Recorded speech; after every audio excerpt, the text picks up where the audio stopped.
please. Thank you. Welcome to meeting 131, Réunion 131 of the Standing Committee on Procedure and House Affairs. Friendly reminder to witnesses who may not be used to appearing, you have a headset. If the headset's not in use, we just ask for the protection and well-being of our interpreters that you place it face down on the stickers that would be in front of you. Obviously, if it's in use, no problem. Go ahead as normal. Colleagues, this is our second meeting on the study of Bill 65, an act to amend the Canada Elections Act. So we'll have two different panels today. Beginning from 11 to 12, we have with us Peter Loewen, Professor of Department of Political Science at the University of Toronto, who is joining us virtually. From the Canadian Labour Congress, we have Siobhan Vipon, the Executive Vice President, and Mike Luff, the National Coordinator of Government Relations. And joining us virtually as well from Democracy Watch is Duff Conacher. Thank you very much, witnesses, for being here with us today. Each group, so Mr. Loewen will have 5 minutes, the CLC collectively will have 5, and Mr. Conacher will have 5. So with that, I'm going to ask Mr. Loewen to start us off. The floor will be yours for 5 minutes.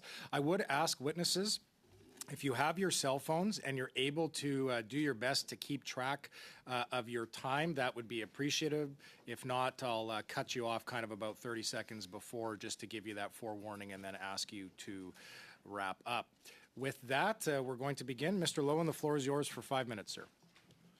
Well, thank you very much to the committee for the opportunity to testify before Parliament today. I am joining you from Ithaca, New York. I am now a member of the faculty at Cornell University, and I'm pleased to be joining you nonetheless. I'll open by saying that considering laws around elections is an exceptional act by members of Parliament because, unlike other pieces of legislation, considering the Canada Elections Act directly affects your prospects of re-election. So there is inherent in this work a conflict of interest, and so it must be undertaken with care and with transparency. So I thank the committee for having these hearings and for doing this work of carefully considering the legislation in front of all Canadians. Thankfully, most changes to election law are likely to have small effects to which parties will respond strategically, hopefully canceling out any differential effects or any effects that advantage one party or another. But big effects are small. It's important that this is carefully considered, and so kudos to the committee for its careful consideration of this legislation. For background, I've been a close observer and researcher of election laws for nearly 20 years. Indeed, the first time I had the honor of appearing before this committee was in 2007 when the committee was considering changes to advance voting days. I've since continued research on electoral systems and elections, have appeared before Parliament on other occasions, and have been an expert witness in several cases related to election law. I wish to make 3 brief observations about the legislation under consideration, and then look forward to members' comments. The first is that all of the measures which are proposed are likely to increase voter turnout, but the effects of this will be small. Increasing voting days, increasing ease of voting by mail can increase voter turnout, but members should not expect large effects. And there is an implied trade-off here between the capacity of Elections Canada to deliver on all of these changes and the value of increased voter turnout. Elections Canada is a highly competent organization, but there are limits to what can be done in our locally volunteer-administered elections. So I would hope the members would keep in mind that all of these changes impose strains on the capacity of Elections Canada to deliver on elections. Second, these changes will undoubtedly increase what I believe is a worrying trend, that elections are increasingly isolated, atomized, individualized exercises, where voting is held up as a matter of convenience rather than a matter of duty, something which is done by individuals when it's easy for them, rather than being done all at once as a collective action. And it leads to elections in which voters are encouraged, implicitly or explicitly, to arrive at a decision sooner than later, rather than being open to all the information which an election can provide. At some point, this strikes me as an undesirable thing and not something that we should be encouraging. Third, more careful regulations of third parties is a good thing. I think there are 2 emerging considerations for parliamentarians to consider in this. The legislative framework in Canada has for a long time done 2 things. The first is that it's limited who could speak during elections, largely limiting speech to political parties with a little bit of a carve-out for third parties. Second, it's regulated speech by using spending limits with the idea that it is money that turns in, that propagates speech. And so if you limit money, you can limit the advantage of some parties over others in speaking. This is problematic in the emerging world because the cost of creating and distributing ads or distributing content is racing towards zero. That's the first reason why it's difficult. And the second is that we generally regulate humans. And it is possible that people, through writing algorithms, will in the future create non-human entities that may soon be intervening in elections by creating content that's used to persuade voters. So I ask members to consider that as they consider this legislation. I have nothing more to say than that, but I look forward very much to the testimony of other witnesses and to the questions of members of Parliament. Thank you. Okay, thank you very much for your introductory remarks, Mr. Lowen. I'm going to turn the floor over for 5 minutes to the CLC, and I believe it's Madame Vipond who will be speaking. So the floor is yours for 5 minutes. Thank you, Chair, and good morning to the committee members. We, the CLC, represent 3 million workers in virtually all sectors, industries, occupations, and regions of Canada. And we have 2 major concerns about Bill C-65. Both concerns relate to third-party participation in elections. We and many of our affiliate unions actively engage in federal elections. The Elections Act requires that we register as third parties and follow all regulations for third-party communications and activities during elections. We understand the crucial objective of regulating communications between third parties and the general public to ensure electoral fairness and informed debate. However, the current act includes a major overreach which restricts our ability to communicate with our own members during elections. The act includes 3 categories of regulated activities for third parties: election advertising, partisan activities, and election surveys. There's an inconsistency between these categories with respect to communications between a third party and its members. The first category of election advertising contains an explicit exemption for unions to communicate with our members and not have to register as a third party. But the other 2 categories, partisan activities and election surveys, do not include an exemption. Elections Canada has interpreted this to mean that a wide range of communications and activities with our members, such as phone calls, emails, texts, websites, mailings, organic social media content, rallies, surveys, and door-to-door canvassing, are regulated third-party activities. We believe these restrictions on our ability to communicate with our members is a violation of the Charter of Rights and Freedoms. It's a violation of the Charter's freedom of thought, belief, opinion, and oppression, freedom of peaceful assembly, and freedom of association. At the core of a union's mandate and function is the ability to communicate freely and effectively with our members. This is essential to representing and protecting their interests, not only at the bargaining table, but also about and during elections. Communicating with our members about elections is essential for unions representing federal workers at the federal jurisdiction.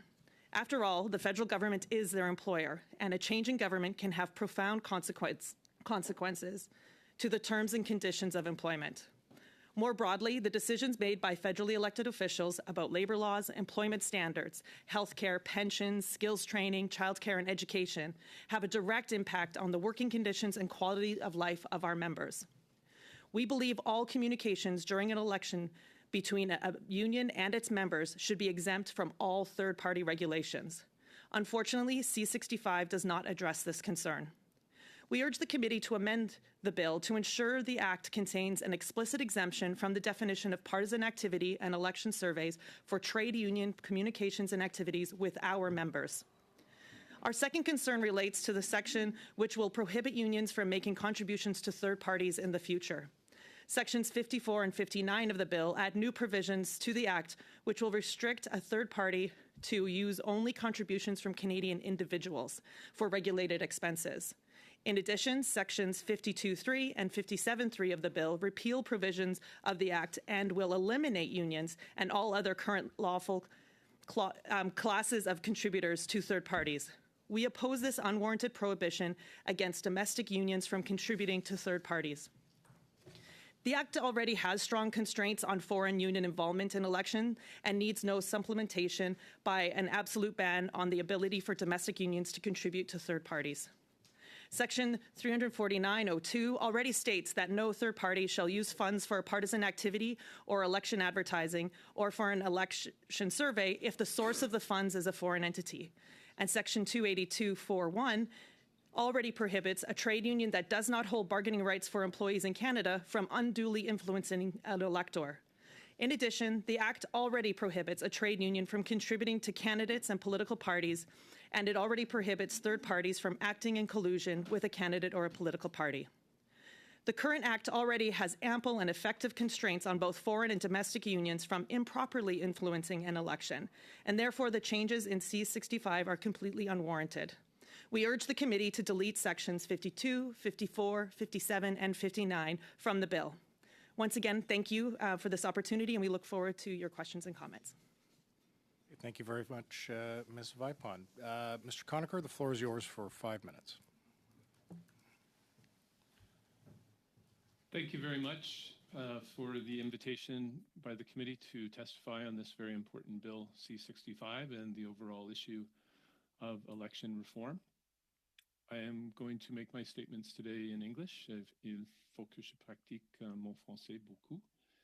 And I need to practice my French. I'm going to quickly summarize what I think you can change in the bill. Unfortunately, the bill was not referred to the committee after first reading, as past bills have been, and so you're constrained to make amendments within the framework of the bill. But I'll set out things that I think do fit within that framework. And then I'm going to also summarize what else needs to be changed, many other things that this bill does not address, that Democracy Watch has called for in many appearances before the committee since 1997, yes, over the past 27 years. First of all, with regard to what is in the bill, I won't refer to section numbers. Democracy Watch will be filing a written submission with details. I'll just quickly summarize some of the key areas. First, do not increase the registration threshold for third parties to $1,500 as the bill proposes. As Professor Lowen noted, the cost of informing voters has decreased, not increased, significantly. And so if you increase the registration threshold, you're just allowing for secret third-party activity. With less than $1,500, you could reach every voter in a riding, tens of thousands of voters, and voters have a right to know third parties who are doing that. So actually, the registration threshold should be decreased to something like $200. The bill changes third-party spending rules. One of the most important things is that the bill does not address that still, even if this bill is enacted as proposed, one individual or a business could spend $1.6 million to influence an election. That's one voter. Allowing one voter to spend as much as a citizen group that has tens of thousands of supporters is not democratic. It's also unethical, allows that voter to have greater influence and do huge favors for a party. And Bill C-65 does not close that loophole. I disagree with the Canadian Labour Congress's position that groups should be able to flow money to other third-party groups. That has been used to hide who is actually spending and trying to influence an election through the use of front groups across the political spectrum. And it's good that the bill closes that loophole. Also, the bill should be amended to require third parties to register for nomination and party leadership contests and disclose their donors and spending. We're here on Election Day in the US, and lots of people think the rules in Canada are better than the rules in the US. But for PACs, third parties, political action committees as they're known in the US, our rules are much worse. A third party individual, again, one voter, a business or interest group, can spend an unlimited amount of money in secret in support of or opposing a nomination contestant or party leadership contestant. It's one of the biggest loopholes that allows for foreign interference, and it should be closed and can be closed with amendments to this bill. The bill changes voter voting rights. You should amend the bill to prohibit voting by foreigners and anyone who is under the age of 18 voting in nomination contests or party leadership contests, in the same way that only citizens who are 18 and over are allowed to vote in elections and by-elections currently. The bill prohibits various further types of disinformation. The problem is that there are huge loopholes that allow candidates and party leaders to mislead voters, and huge loopholes that allow voters and interest groups and lobbyists to mislead other voters about candidates and party leaders. And you should simply change the provisions, and we'll set out in detail in our written submission how to do this, to prohibit all false claims. There's no right to mislead voters. It's not part of the freedom of expression right. and it causes enormous harm and needs to be prohibited. Finally, the bill mandates Elections Canada to do reports. You should add 3 reports to the list. One on the cost to inform voters, because every spending donation limit has been set arbitrarily, and we need a study of how much it costs to actually inform voters. 2, how much it costs to operate a party in between elections and during an election. And then all the limits can be changed to fit with what those actual realities are. And finally, 3, on electoral reform. And finally, on larger questions, our system allows for legalized bribery, allows for foreign interference that is secret, undemocratic, and unethical. Many more changes are needed to the election law and other laws to stop secret, unethical lobbying and all sorts of other secret, unethical, and undemocratic influence in our elections, in all our political processes. And I hope after the Hogue Commission inquiry reports that you will return with another bill to close all of those loopholes, as well as strengthen enforcement and penalties. Thank you again. Okay, thank you, Mr. Conacher. Colleagues, we will now enter into our first round of questions. Mr. Cooper, the floor is yours for 6 minutes. Thank you very much, Mr. Chair. Thank you to the witnesses. I'm going to be asking some questions relating to third parties and the use of foreign funds. First, to Professor Lowen, would you agree that it is problematic that registered third parties can use foreign funds to influence Canadians during an election? Yes, I mean, I think it's certainly inconsistent with the spirit of the law in that we don't allow foreign donations directly to members of Parliament.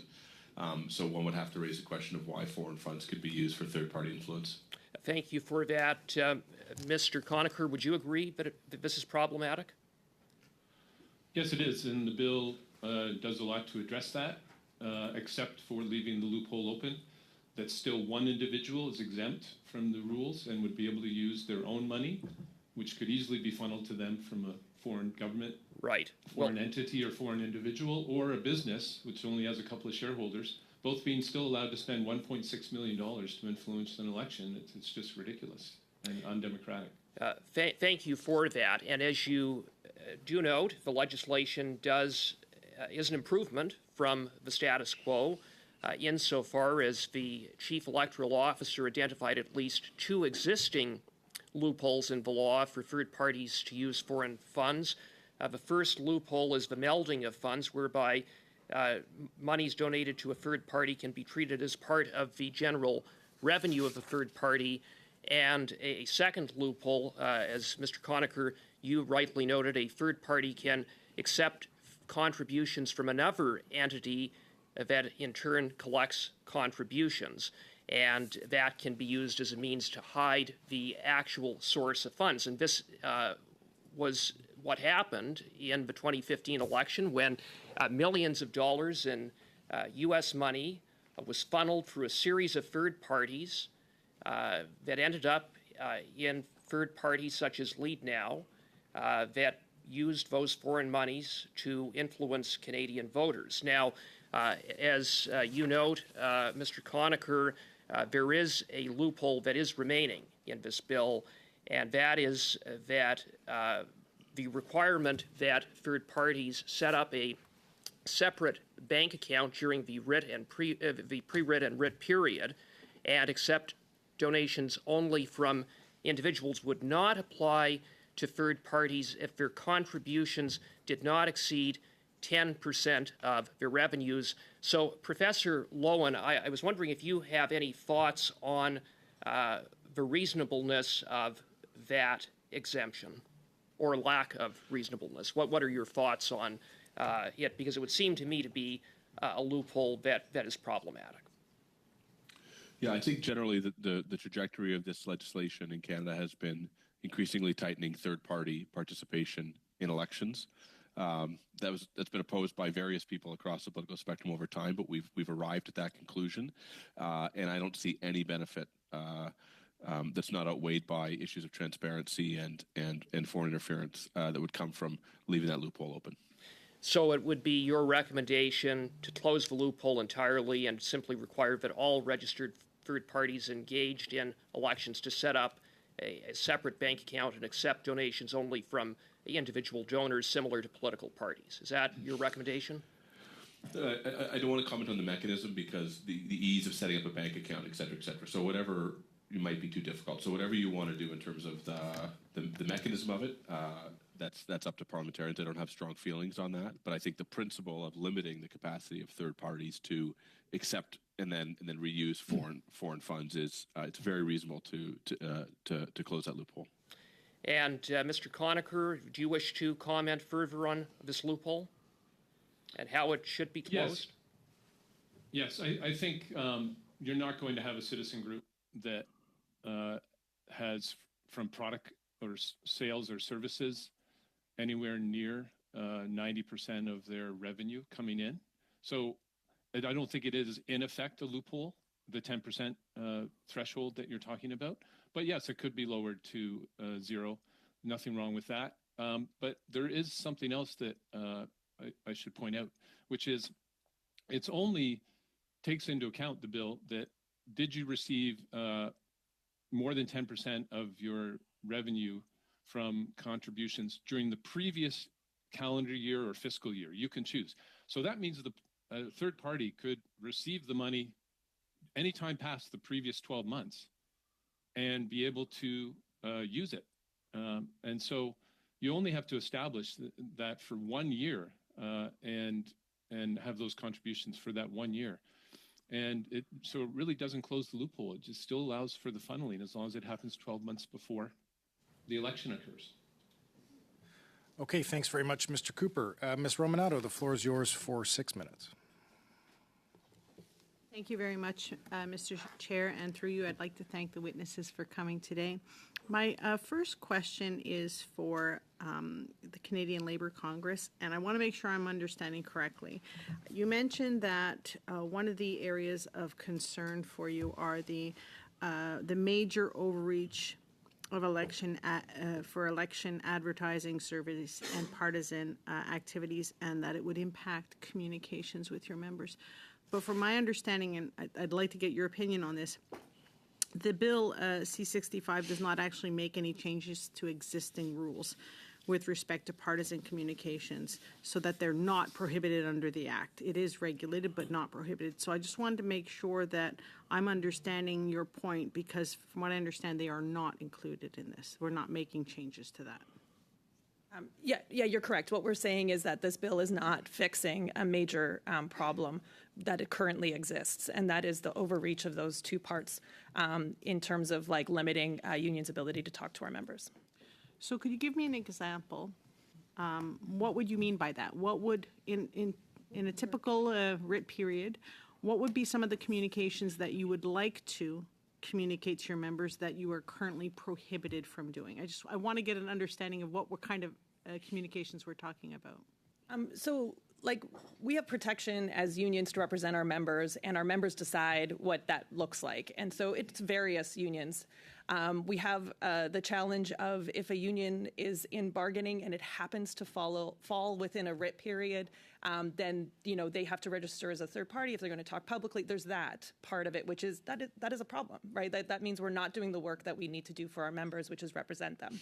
The other part of it is that our members have set goals for us in terms of like what issues we need to win on, what issues we need to look at, and the reality is that our ability to work is because we collectively come together and fight for these issues. So if we're not able to have the discussion with our own members about if they decide to do partisan activities, they decide to do election surveys, that all gets limited. And so like we've been registering, we've been following it, but it makes it very challenging in order for us to do the work with our members. And so we're not just any group. We are unions, and we're very transparent about the work we do and where we spend our money. And so that's why we think there's an opportunity here to fix that so that we're able to do the work for the members.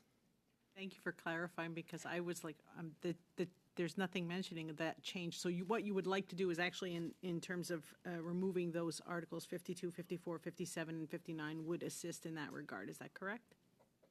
Yeah, like those sections are having to do with the what we would like to do is like what we see in election advertising, where we're allowed to communicate with our members, that is explicit in the other two. So Elections Canada has clear direction that it is understood that unions have a special relationship with their members. We're not talking about the relationship with the general public. Perfect. Thank you so much for clarifying. I appreciate it. My next question is actually for Democracy Watch, and I noticed that when you were making, Mr. Conacher, you were mentioning a number, and I looked around the table, and a few of us were kind of looking a little strange. The 1.6 million that you referenced, when I go on the Elections Canada website and I look at third-party advertising and contributions, I don't see a 1.6 million. So could you explain a little bit where you get to that number? I just want to make sure I'm understanding correctly. Mr. Conacher, you are on mute, so if you want to go ahead and start again. Should have learned by now. Yes, that is the combination of the pre-election limit, which is now over $1 million, and the election spending limit, which is now over 600,000. Okay, thank you. And and the pre-election limit, of course, only applies if an election's held on a fixed election date.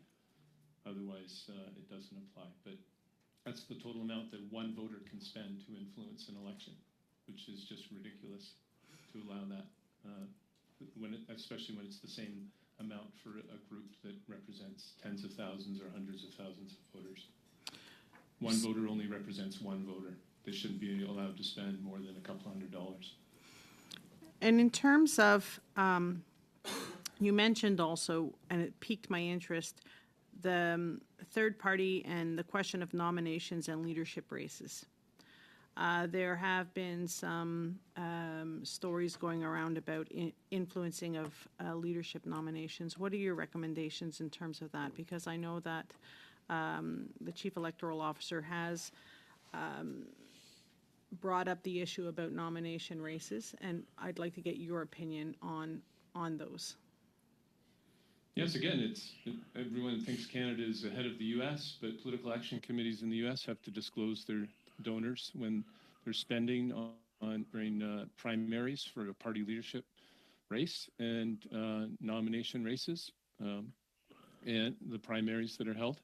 And in Canada, third parties can spend in secret an unlimited amount of money. They're actually allowed to collude with a nomination contestant and collude in a slightly more restricted way with a party leadership contestant. And this has been highlighted, thankfully, during the Hogue inquiry, and I'm very sure you're going to face a recommendation from Commissioner Hogue that third parties should be required to my register apologies, and disclose. I'm going to just cut you off quickly because I just wanted to ask Professor Lowen the same question, but I don't know if I have enough time. Professor Lowen, do you have any comments regarding nominations and leadership and influence and foreign influence on that? Just very quickly, Mr. Lowen. Yes, the participation of non-Canadians or people under voting age in nominations or leadership races has, I think, been pretty clearly shown to be cancerous on our politics. So you should try to regulate it out. Okay, thank you, Ms. Romanato. Madame Gill, bienvenue encore. Ms. Gill, welcome once again. You have the floor for the next 6 minutes. Thank you, Chair. First of all, I would like to thank the witnesses who, like us, would like to improve our democratic processes. First of all, my question goes to Mr. Lowen.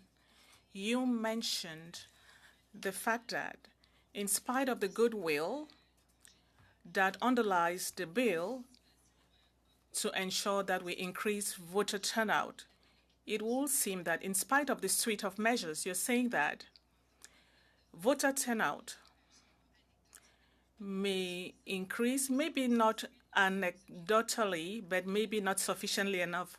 So could you confirm my understanding of what you said earlier?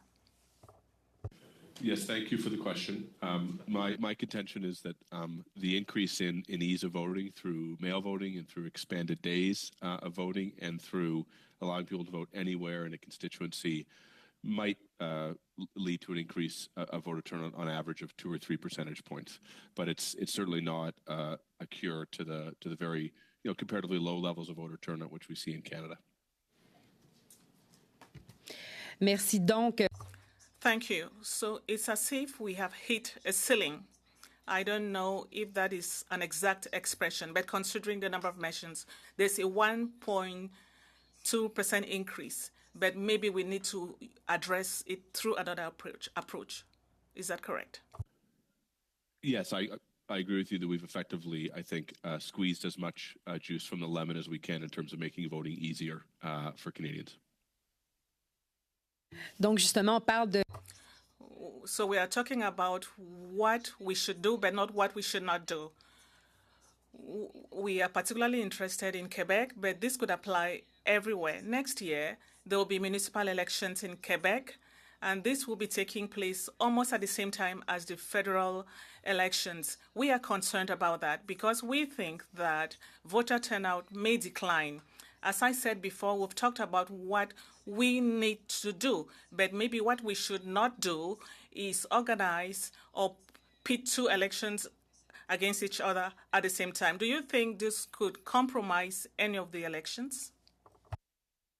No, it doesn't concern me overly. It's common that there's proximity between federal and other elections. We have a lot of democracy in Canada, so I don't share your concern about that.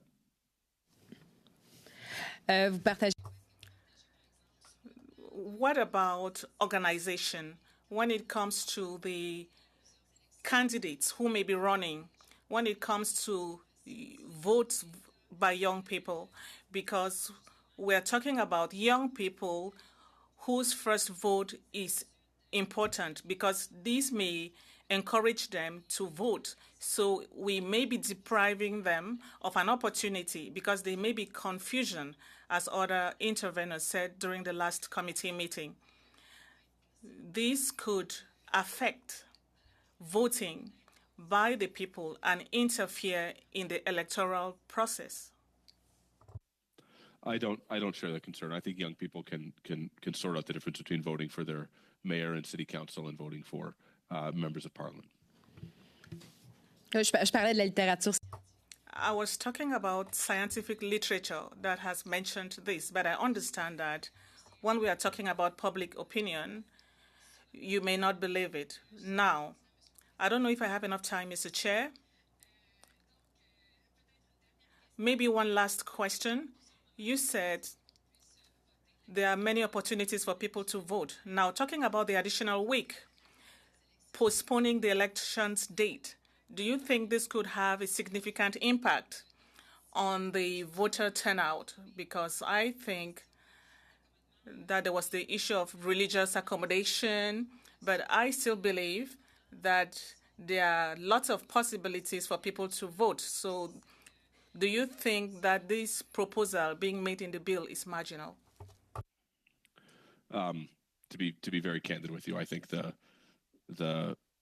the explanation appears cynical, and I don't think that there's any concern about holding an election during the period of Diwali, given the number of other opportunities people have to vote, and given the fact that many people who are observant of Diwali, Hindu, Sikhs, and Buddhists alike, would still be happy to vote on the day of the election. So I'm not persuaded by the argument that the day of the election needs to be moved. To be very candid with you. Oui. Merci, monsieur. Yes, thank you, Chair. Do I still have time? Yes, 1 minute. Usually I don't have any time left, so... Well, you could take up that time later on or now. I may continue. I was just surprised. I'll maybe come back to the same questions. Mr. Conacher of Democracy Watch, I think the issues I raised are of interest to him. Maybe voter turnout when it comes to Diwali. I would like to hear what he thinks about it.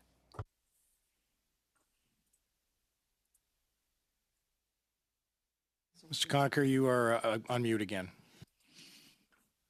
It's not Democracy Watch's greatest concern, the actual date of the election, whether it's extended or left as it was fixed. We're much more concerned that the overall election system is unfair, favors wealthy candidates, wealthy donors, Canada's big banks, the big parties, and essentially amounts to a system of legalized bribery in terms of the donation and loans limits, and secret and unethical and undemocratic influence by third parties, especially during nomination races and party leadership contests. Merci beaucoup, Madame Gill. Thank you very much, Madame Gill. Again to PROC, the floor is yours for 6 minutes. Well, thank you, Chair, and thank you to the witnesses that are here. I just want to reaffirm, because I know there's many discussions around the election day, and I just want to reaffirm and put members' minds at ease that there was an amendment that we put forward in June that removes this particular clause from this bill, and so that would no longer be an issue if we have all members in agreement on that. With that, I want to ask my questions to either Ms. Vipond or Luff, whoever is the best to be able to respond to the question. And my first question surrounds, there was a discussion, Ms. Vipond, you had mentioned how important it is to be able to communicate with members, and you'd specifically said that it's a violation of the Charter's freedom, you'd said that the restrictions in our ability to communicate with our members is a violation of the Charter of Rights and Freedoms. And I'm wondering, through the Chair, if you could tell us a little bit more about why it is so important to be able to communicate with members and why you feel it is a violation of the Charter rights and freedoms. When we add hurdles to our ability to communicate with members, it means that we can't best represent them. We are democratic organizations, and our members lead where we're going, where they want us to go. And so we need to advocate on issues that often will become issues in elections. That can be healthcare, that can be, things directly tied to the workplace. They can be broader social issues. And so under the Charter, we are protected so that we can represent our members and that unions have a role to play there. But this idea that we're unable to do that because the work happens to fall within the period, and we fall into this area where suddenly we have to be third parties when it comes to our own member communication, it really limits our ability to best represent our members. And quite honestly, it means we're also not doing what we're legally obligated to do, which is to represent our members. And that's why it is so important that we respect that, as well as respecting the democracy. And so the exclusion for unions, as we've laid out, makes a lot of sense. Thank you very much for that response. Can you, through the Chair, tell us a little bit more about surveys and why they are also important for you to be able to represent the membership? We have some unions that are quite large, and communication looks like in a lot of different ways. Sometimes it's sitting down with a bargaining unit. Sometimes it's actually having to communicate in very modern ways so that we can get feedback from a lot of folks. And so when we, that give and take is how we best represent our members. And so the exclusion that suddenly we can't ask about that means we're not getting feedback. And it makes it harder for our members, because the same way you are here finding how we can improve our democracy, we are always looking for ways we can better communicate with our members so that we can have a stronger democratic unions. Thank you. The next question that I have is around, we know just for context that unlike larger corporations, unions function on the direction of their membership. And this is something that I've heard from you over and over again. And so I'm wondering if you can share through the Chair a little bit more about your opposition to the, your wording here, unwarranted prohibition against the domestic unions from contributing to third parties. Can you please speak a little bit more around how unions differ from, say, corporations in this, and what those responsibilities look like? Yeah, thank you for the opportunity to kind of address this, because so far the discussion around individual donations has been really talking about the size of them. But if you limit it to individuals, that means that rich individuals and who have a lot of money can participate in third parties. But what we are really proud of is that we can bring together a lot of people, right? We represent 3 million people who don't have to have large amount of money, and it's all very transparent what we do with our money during elections. And then we are able to participate in elections on issues that are important to workers to improve the lives of workers. And so we can only do that through our democratic processes. And so, taking the big money that is secret money out of, we understand that, and we're not opposed to that. But the idea that the money that unions collectively put together and then collectively decide what to do, being wrapped up in this, is, I think, a kind of underestimation of the importance of having social dialogue in our society and in our democracy.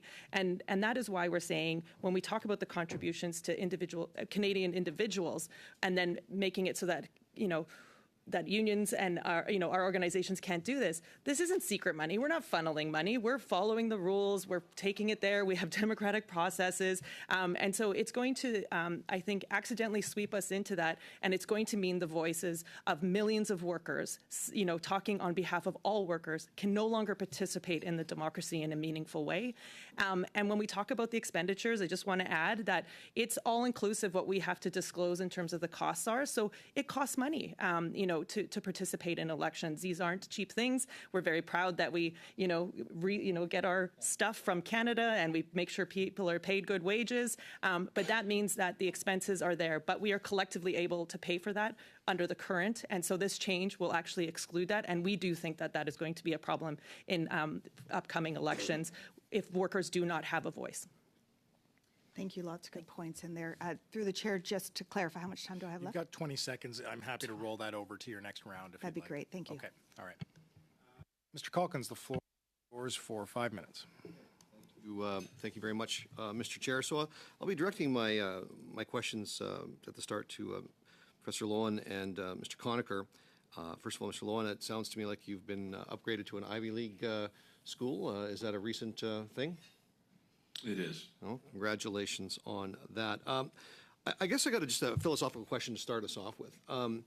So there's a couple of there's a couple of angles that that have been explored here. One is to have greater transparency by publishing lists. Mr. Conacher, you've been talking about making sure that names get published, but there's also been the discussion about putting controls or caps on investment. Which one do you think would be actually more effective? The transparency or the attempt to try and put a control on or Thank limit? you for asking. Yeah, I'm not sure they're in trade-off, but thank you for asking.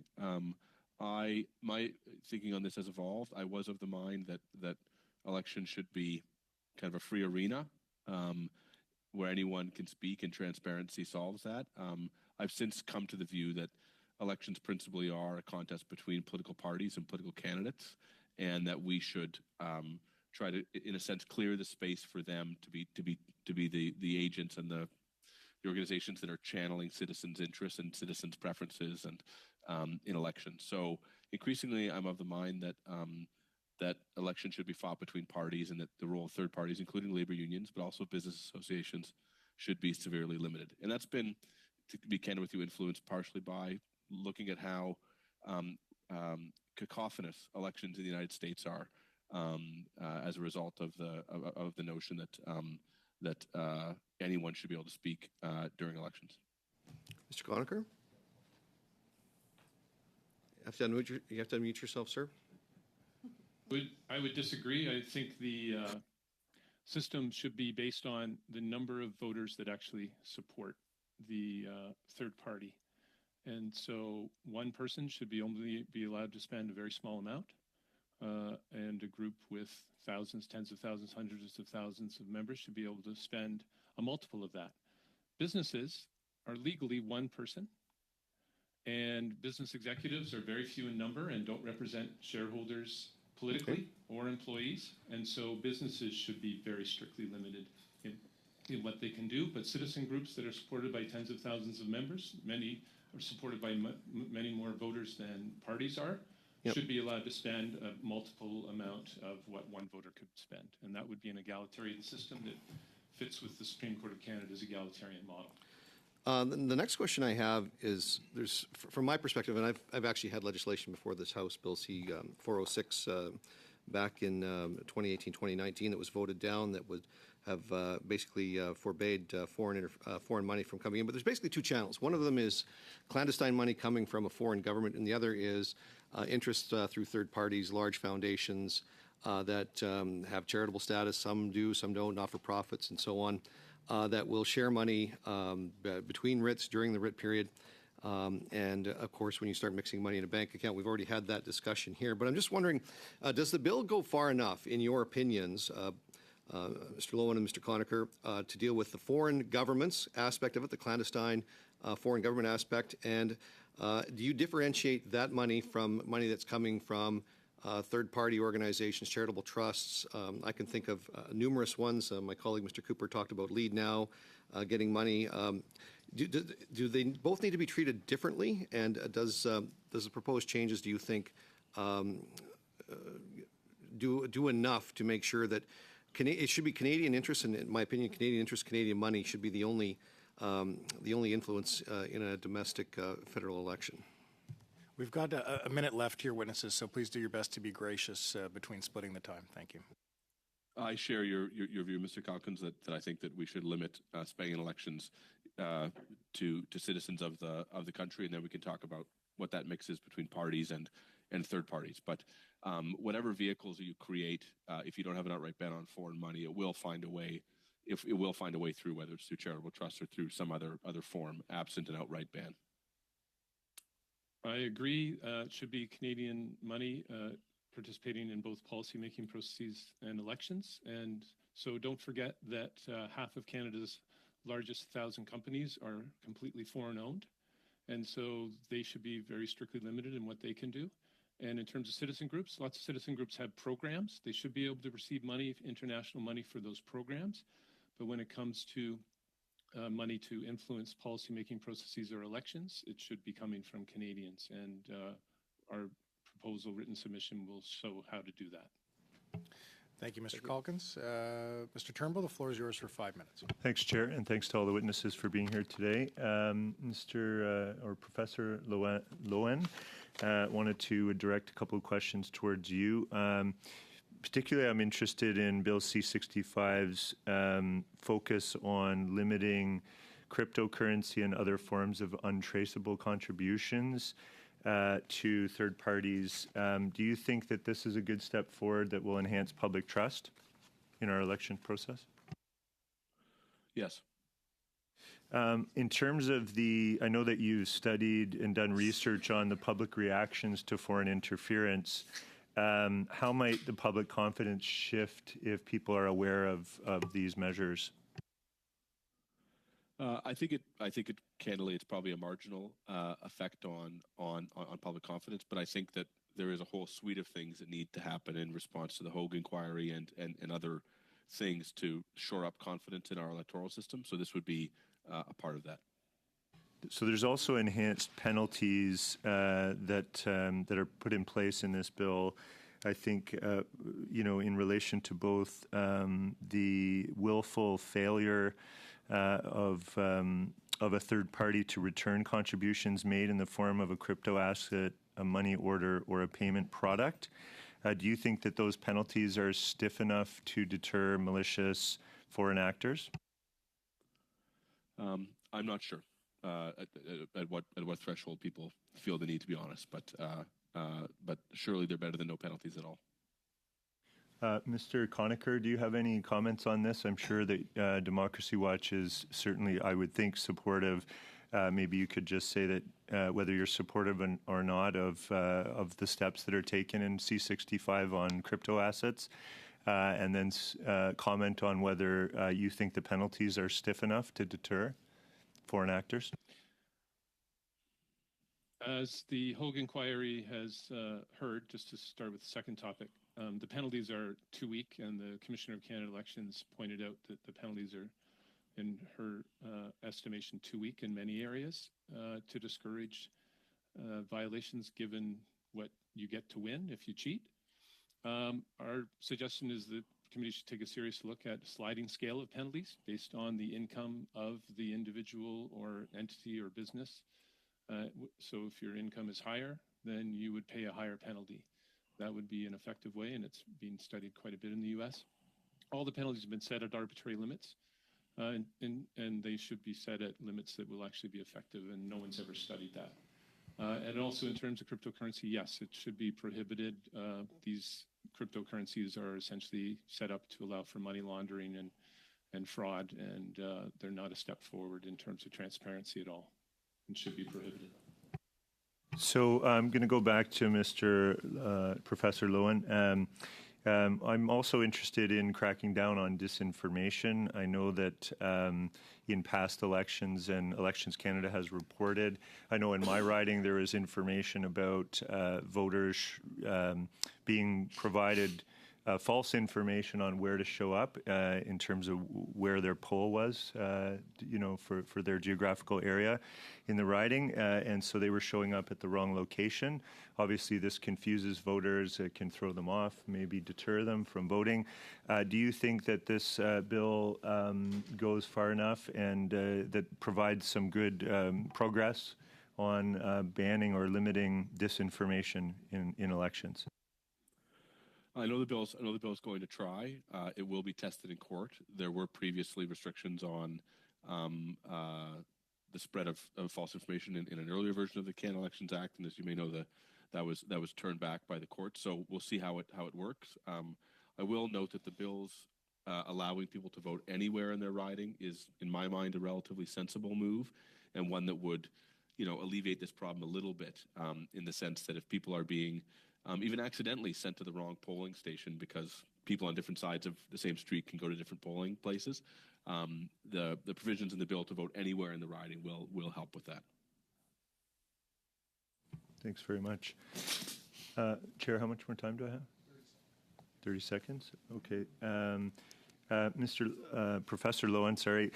From your perspective, how does Canada's approach to deterring foreign interference in elections compare to the other Five Eyes partners? That's a very sensitive thing to comment on. I think that all those partners are all learning over time how to combat foreign interference. I think we're taking it very seriously at present, but the devil's in the details for how Parliament responds to the findings of the inquiry in terms of legislation, and the devil is certainly in the details of how parties respond to findings from the intelligence community and from that commission on foreign interference on a party-by-party basis. Thank you, Mr. Turnbull. Madame Gill, 2 minutes, 30 secondes. Merci, Monsieur le Président. J'aurais une autre. Thank you, Chair. I have another question for Professor Loewen, who, during his opening remarks, talked about capacity for implementation of the bill. I would like him to tell us more about the issue. Seems to be goodwill with the bill, but what does that mean when we talk about implementation capacity, which may be less than what we would like? Thank you. Thank you for asking. The remarkable thing to me about Canadian elections is that they're really staffed by everyday people. So Elections Canada does have chief returning officers within constituencies, within ridings, who then sort of oversee the administration of elections. But I think we all know that when we go into our polling places in Canada, it's effectively people who are non-professionals administering the election and going through the process of looking you up on a list and trying to find you and confirming your address and whatever else they need to do that. It's a great form of participation in our elections, and I think it works relatively well. But elections really only happen on one day plus the early voting days, and they rely on the coordination of a large number of people who are doing it. Even if they're doing it for pay, they're only doing it every couple of years, and so they don't have great experience doing it. So that just means that the one of the limits on the capacity of this bill to make voting easier is how effectively things can be implemented on election day. And you only need to look as far as British Columbia to know that things can go wrong in handling polling boxes and votes and all those things.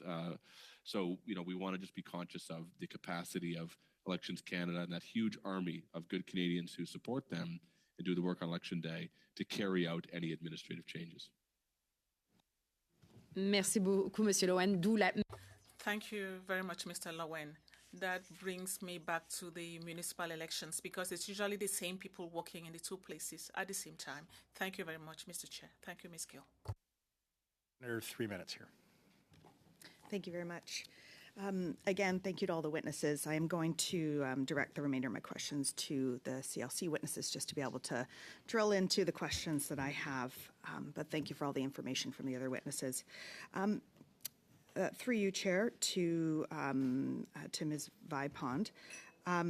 there's many components in this bill. If we were able to put forward amendments that, as you suggested, address the primary issues that you've brought forward today, there are other components of this bill, of course, as you know, that are working to improve the accessibility of voting. And so I'm wondering if you could speak a little bit more about how workers would be positively or negatively impacted by some of the other components, such as 2 additional days of advanced polling, improving mail-in ballots, mandatory voting at long-term care homes, at universities, voting anywhere in the riding, all of these components. How would that help those workers that are part of your membership to be able to fully participate in a fair way in our elections process? Yeah, we absolutely support growing the accessibility to voting because it does help workers. But I think you have 2 things at hand for these changes, which is if people have more options on when they can go, how they can vote. We know that can mean that it's easier to encourage them to vote, but then there is going to be the exercise of making sure people are aware that exists. I am fortunate to talk to workers during elections. We've had a few provincial elections in the last while, and many people are surprised that there's other options than election day. And so when you talk to people and they can do that, it means that maybe they can vote near their childcare, they can vote near their work, and that kind of flexibility means that there's less reasons of why they can't do it, and we always want more people to participate in our elections. So I think these are all positive moves. Thank you very much. I do like the example that came up around in the recent BC election. This change was implemented for people to be able to vote at any polling station in their riding, and I heard firsthand from people about how much they appreciated that. So that would be a good change for us to make federally, I believe, as well. The last question I just want to ask is there anything that you've missed that you want to make sure that we are aware of? Just, like we already have rules that ensure that foreign, union money is not allowed to participate in our third parties, and I think that is important. We are very transparent about, where the money's coming from and how we're spending it, and what we're really trying to address here is the limitations that currently exist, so means that we can't communicate with our members because it's getting wrapped up into this third-party spending.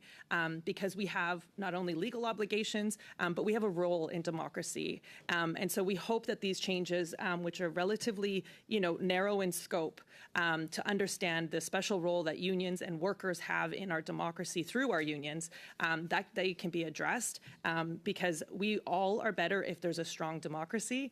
We're all happy that you're the elected officials, but the democracy is participation by everybody in Canada, and unions are a big part of that for workers. And so that's just going to be an important step for us. So thank you. Thank you very much, Ms. Barron. Okay, colleagues, that brings us to the end of the first panel here. So I'm going to briefly suspend for about 5 minutes in order to allow for us to turn over. Thank you very much to our witnesses for being here today and contributing to our study on C65. Okay, suspended. Thank you.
We are going to begin with our second panel here. We've got a new suite of witnesses to welcome. Appearing as an individual from McCarthy Tétrault is Connor Bildfell. Welcome, Mr. Bildfell. From the Canadian Taxpayers Federation, we have Franco Terrazzano, the federal director, and Ryan Thorpe, an investigative journalist. From the Public Servants Alliance of Canada, we have Sharon D'Souza, the national president, Michel Girache, the assistant director, communications, political action, and campaigns, and Sasha Hart, general counsel. Witnesses, for those of you that may not be familiar with appearing in front of committee, if you're not using your earpiece, we ask that you place it on the stickers that you see before you. This is to avoid any audio interference, which can be detrimental to the health and well-being of our interpreters. If you are using them and they're on your ear, of course, that is moot. We will have 5-minute testimony from each group or individual, and then we will head into our usual round of questioning. So with that, Mr. Bildfell, I turn the floor over to you for 5 minutes. Thank you, Mr. Chair. C'est un privilège de comparaître. It's a privilege for me to appear before this committee. Thank you for inviting me. I'm a lawyer at McCarthy Tétrault in Vancouver, and my practice includes both privacy litigation and constitutional litigation. I appear before you today in my personal capacity. My remarks today will focus on two aspects of Bill C-65. The first concerns privacy, and the second concerns election integrity. Starting with privacy, this bill proposes a national, uniform, and exclusive privacy regime applicable to federal political parties. There are, of course, good reasons to have a uniform regime. For example, having a uniform regime ensures that voters across the country benefit from the same set of privacy rules. Equally, requiring federal political parties to comply with a series of privacy laws that vary from province to province could create compliance challenges, especially in today's digital environment where personal information flows freely across borders. But make no mistake, this bill engages complex legal issues, and questions remain about how those issues will play out. For example, in the province where I practice, both the Office of the Privacy Commissioner for BC and the BC Supreme Court have ruled that federal political parties must comply not only with the Canada Elections Act's privacy requirements, but also with provincial privacy requirements. Those rulings are now on appeal before the BC Court of Appeal, and the constitutional applicability of provincial privacy laws to federal political parties remains very much in question. Moreover, as you heard from Dr. Bannerman last week, some Canadians have raised concerns that the proposed federal regime is not as rigorous as existing provincial privacy laws and the Federal Personal Information Protection and Electronic Documents Act. And some have raised concerns that the regime is not subject to oversight by the Office of the Privacy Commissioner of Canada. The committee's study of this bill offers an opportunity to consider these legal issues and engage with these concerns. Turning to the second topic, Bill C-65 also includes election integrity measures, including provisions that target false or misleading statements about certain matters relating to elections. Most Canadians can agree on at least two things. First, freedom of expression is good. Second, misinformation is bad. The challenge for policymakers like yourselves is to create clear and targeted laws that effectively combat misinformation without chilling legitimate political speech, which enjoys the highest level of protection under Canadian constitutional law. But striking this balance is not always easy. While Bill C-65 proposes a number of measures designed to strike this balance, some of the existing statutory provisions that Bill C-65 does not address raise concerns. For example, Section 91(1)(b) of the existing Canada Elections Act prohibits, among other things, false statements about a candidate's education, professional qualifications, or membership in a group or association of a candidate. It also prohibits the same kinds of false statements about public figures associated with a political party. The issue is this: Are these prohibitions sufficiently clear and targeted to avoid chilling legitimate political speech? Or are they so vague that some individuals may self-censor to avoid potentially falling afoul of these prohibitions and facing serious penalties? To illustrate, if someone states that a candidate is a socialist or a member of the alt-right, do they risk prosecution? Or if a candidate states that they worked as an insurance broker, but they never received their accreditation, do they risk prosecution? And what about satire, parody, or hyperbole? Are those off limits? And who falls within the class of public figures associated with a political party? For example, spouses of party leaders, former politicians, or someone like Mark Carney. These questions should be taken seriously because protecting legitimate political speech and protecting election integrity are both important objectives that underpin the Canada Elections Act. The committee's study of this bill offers an opportunity to consider these legal issues and engage with these questions.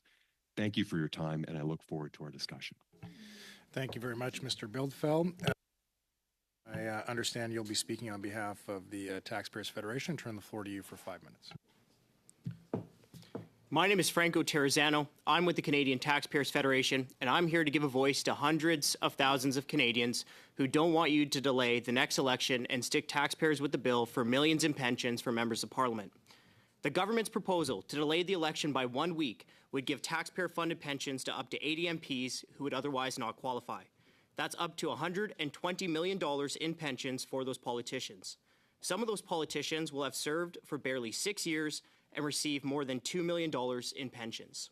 6 years, $2 million in taxpayer-funded pensions. There are two simple things the government could do to avoid sticking ordinary Canadians with a huge bill for taxpayer-funded pensions for dozens of politicians who don't deserve them. Number one, make the election earlier. There are about 350 days between now and the next scheduled election of October 20th, 2025. I have confidence that at least one of the 336 members of Parliament and 400,000 federal government bureaucrats can figure out one of those 350 days to hold the election. Number two, if somehow not a single MP or bureaucrat can figure out one of the 350 days between now and next October, then change the pension eligibility date so it's after the next election. Making taxpayers pay tens of millions of dollars so dozens of extra politicians can take a pension is unacceptable. Moving the election by just 1 week will mean up to 80 MPs will receive a pension they shouldn't. Those pensions will total up to $120 million. But even if the final cost to taxpayers is half of that, say $60 million, think of the money you're taking out of people's pockets and think about how that conversation is going to go the next time you're knocking on your voters' doors. $60 million is a year's worth of groceries for 3,000 families. Are you going to look your voters in the eye and tell them pensions for politicians are more important than food for families? $60 million is 4,000 families' income tax bills. Are you going to look your voters in the eye and tell them pensions for politicians are more important than cutting taxes for their entire neighborhood? If you're not willing to have that conversation, you shouldn't be willing to give dozens of extra politicians a pension. If you do change the date of an election to give dozens of politicians a pension, think of what you're doing. You're taking more money out of the pockets of your voters. You're taking more money out of the pockets of your local businesses. You're taking more money out of the pockets of the plumbers, paramedics, pilots, and police officers in your communities, and you're giving their money to highly paid politicians in Ottawa who shouldn't qualify for that pension. Politicians whose yearly salary is already between $200,000 and $300,000. Politicians who take a pay raise every single year. Politicians who already get a $100,000 severance and a $15,000 transition allowance.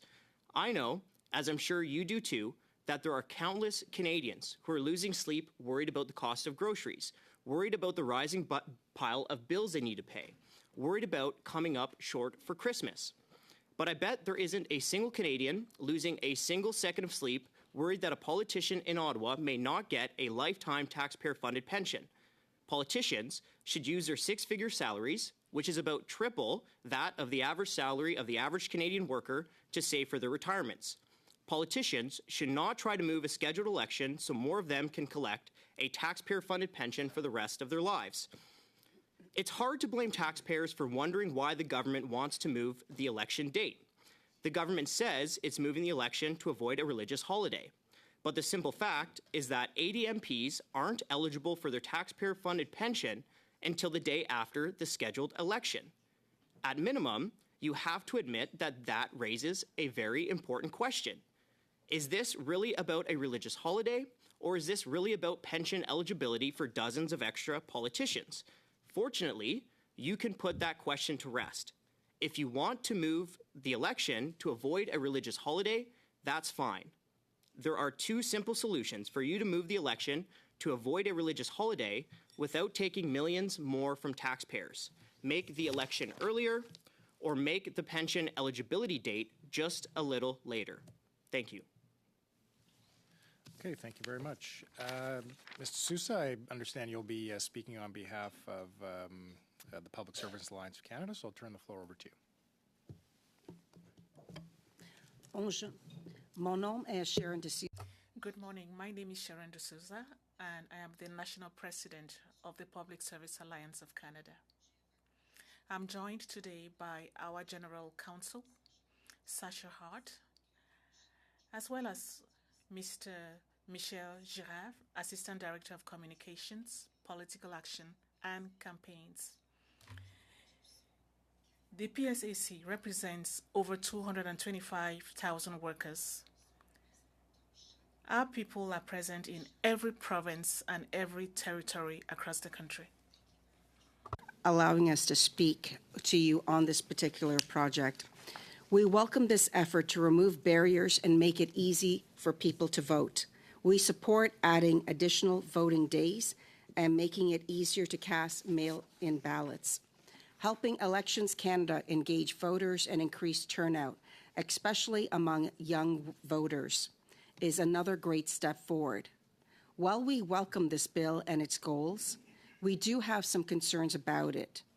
As drafted, in particular, it's important the impact on democratic operations of trade unions, particularly public sector unions like PSAC. We have three main concerns.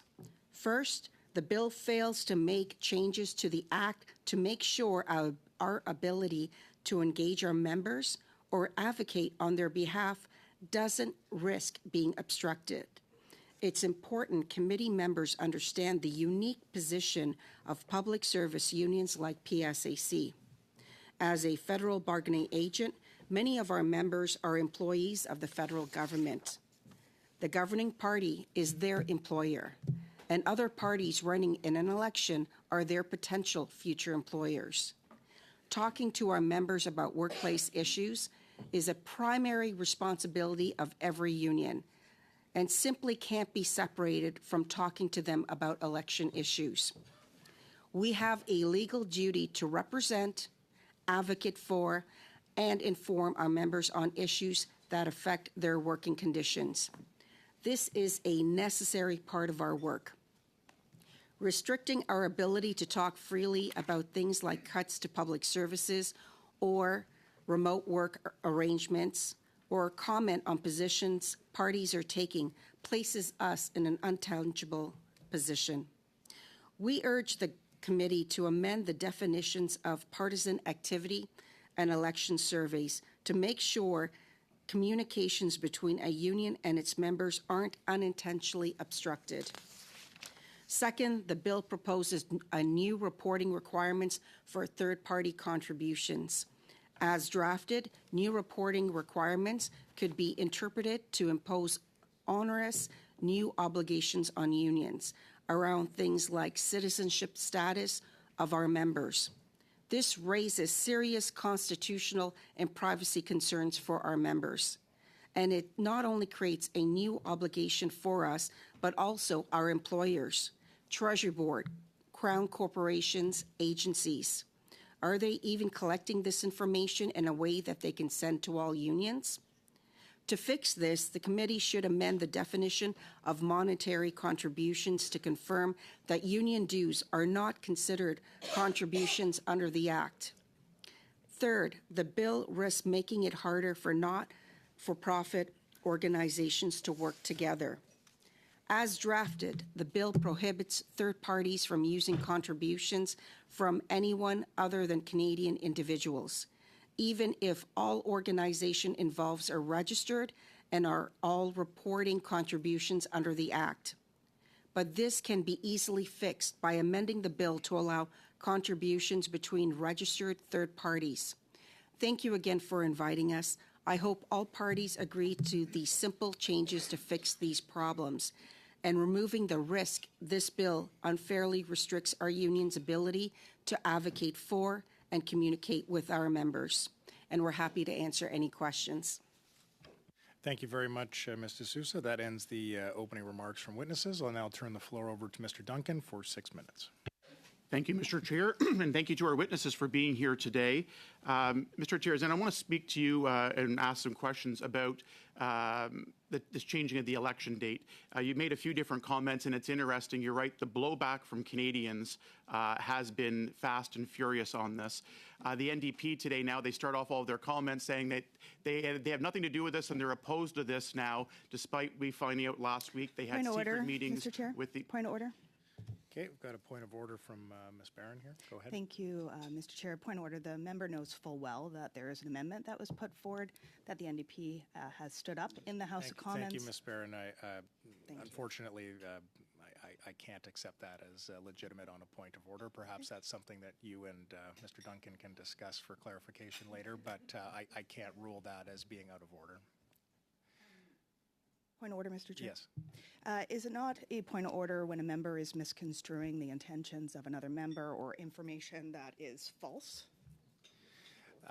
Ms. Barron, if you feel strongly about that matter, perhaps what we can do is allow Mr. Duncan to continue. If you hear what you deem to be some form of evasiveness of the truth, you can always raise a point of order again. I can pause briefly and provide a judgment to the committee, but perhaps we can give Mr. Duncan the benefit of the doubt to continue and see where this goes. Are you okay with that?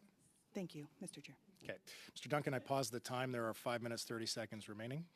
Floor is yours. Thank you very much. And I don't mind that intervention and point of order because it just shows how desperate the NDP are to separate themselves from the change of the election date when we found out last week that they were involved in exclusive secret meetings with the Prime Minister's office and the Privy Council office, getting briefings and getting information. And they knew full well that the date of the election was going to be changed because this is not an elections bill. This is a pensions bill for NDP and Liberal MPs who were scared of losing their seats and missing out on their pension. So I just will say, Mr. Terrazano, the thing about the date of the election, one of the things we heard last week as well about not being able to move it up because it would interfere and hurt with summer.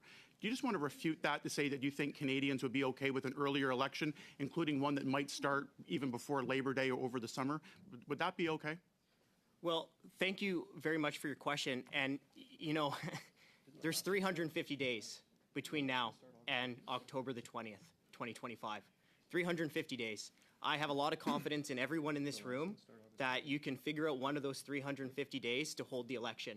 And let's just pretend in some crazy world that it's impossible to hold an election on one of the 350 days between now and October 20th of next year.